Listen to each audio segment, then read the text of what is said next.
Welcome back.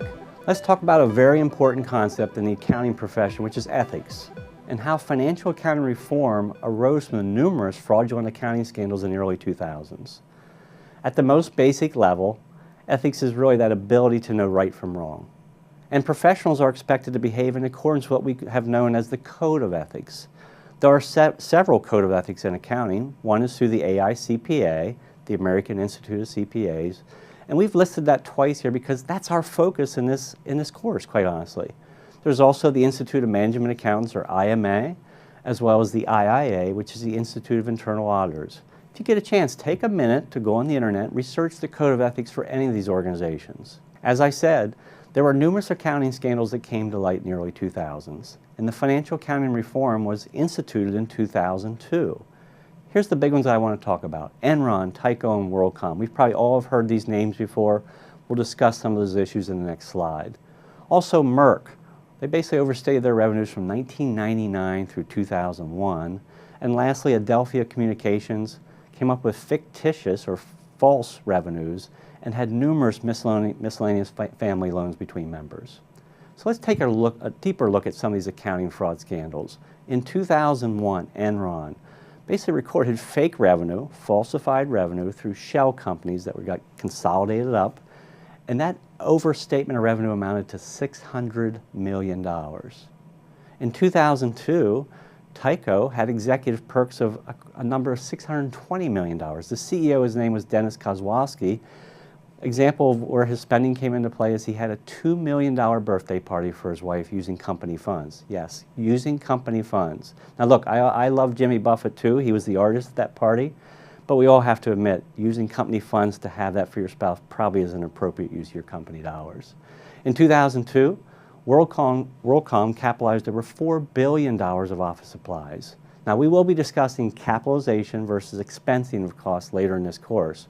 But for now, it's important for you to understand that WorldCom had the intent, the malicious intent, of increasing their net income by violating the rules of GAAP.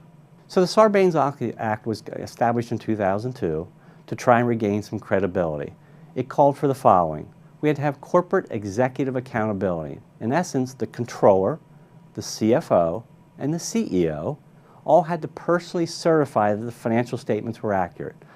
When I was with Hershey, I was interim CFO for a period of time, and I had to sign this document. It's a bit frightening because you're basically putting your word up against that those statements are completely accurate and no errors or omissions. Also, under non-audit services, there was a major crackdown on our public accounting firms who were performing other non-audit services for the companies they'd audit, which created a conflict of interest. Next, we see that we have required audit firm partner rotation every 5 years. Again, the intent being to try and prevent these conflicts of interest. Also, the hiring of the audit firm. That task was moved from management, which it had been with before, to now the Audit Committee, which is basically your board of directors. Keep in mind the key role of an auditor is to do two things.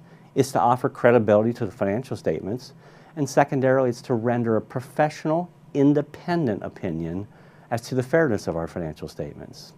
And last part of this act was the enhanced internal controls. Basically, companies had to spend lots of money to put in increased internal controls in their environment. It's called Section 404. It's by far the most costly piece of this legislation and by far the most controversial. While we never think that fraud will affect our company or happen in our area, the reality is it can happen when and where you least expect it. In fact, while I was interim CFO at Hershey Entertainment Resorts in 2011, we unfortunately uncovered a fraud within our own accounting department, where an accounts receivable clerk had stolen over $330,000 over a 10-year period. Believe me, it's not a good day when you have to share this type of news with your CEO. Here's another example of what fraud can look like. This is Rita Crunwell, not exactly a glowing picture. She was comptroller and treasurer for the small town of Dixon, Illinois, which is a Chicago suburb with a population of about 16,000. Over a 20-year period, she stole over $53 million in what today is still the largest municipal fraud in U.S. history.